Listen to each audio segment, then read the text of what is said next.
This is the Iranian hostage crisis. On November 4th, 1979, a group of Iranian Islamic students went with their opportunity to raid the U.S. embassy located in Tehran, the capital of Iran. Altogether, 60 men and women were taken and kept hostage for 444 days. This is how it went down. Iran, located east of Iraq and south of the Caspian Sea, has always been under the Western eye since the discovery of oil in 1908. A few years after the end of World War II, with supervision of the United States, Iran eased into its independence. This gave power to Reza Shah Pahlavi.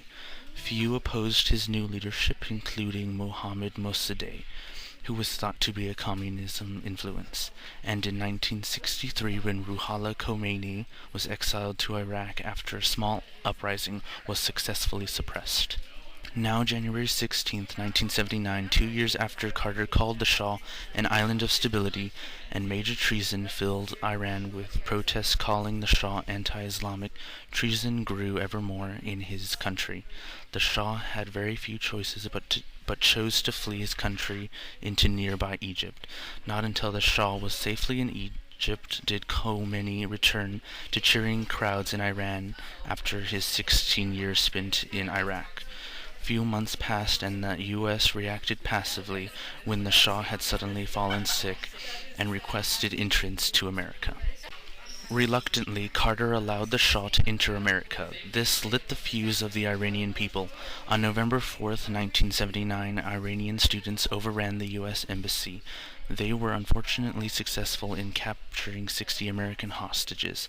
Khomeini used this to his advantage by offering the ransom of the Shah and billions of dollars Iran claimed the Shah stole from the Iranian people. 7 days later, with options limited, Carter retaliated by placing an embargo on Iranian oil. Khomeini replied 6 days later by releasing 7 of the hostages, which included women, African Americans, and non-U.S. citizens, dropping the count to 53. Feeling military action as too risky, Carter decided to hurt the Iranian government by freezing the country's assets in the U.S. From now on, freeing the hostages was America's #1 on the country's to-do list. Tensions grew and negotiations failed in the next 5 months. On April 11, 1980, Desert One was born. This mission was to be carried out in order to rescue the hostages.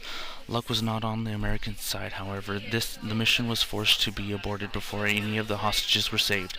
Helicopter malfunctions and a devastating crash caused the end of this rescue mission. Not only failing the rescue, 8 men were killed and 3 others were injured. News reached Iran, sending people into celebration. With emotions of the American people rose from sadness to anger. Not long after America's unfortunate folly, in July, Richard Queen, one of the remaining hostages, developed multiple sclerosis and was released. This event now dropped the hostage count to 52. Nothing else up their sleeves, the United States could only watch and wait. September could have come fast enough. When Khomeini and the U.S. had reached a stalemate, no other advantages could be taken with keeping the hostages. Negotiations to release the hostages went on for months, even outlasting the presidential elections, which included Reagan's landslide victory. Finally, on January 21st, 1981, the remaining 52 hostages were released. The now former President Jimmy Carter met them in Germany on their way home. Actions left Iran in an economical mess. For a little over a year, 52 American citizens were held hostage at the U.S. Embassy in Tehran. With an embargo on oil, freezing of Iran's assets, and a failure rescue mission, America tried everything in its power without starting unnecessary violence. Iran attempted to get the thing they wanted by taking hostages, but was unsuccessful.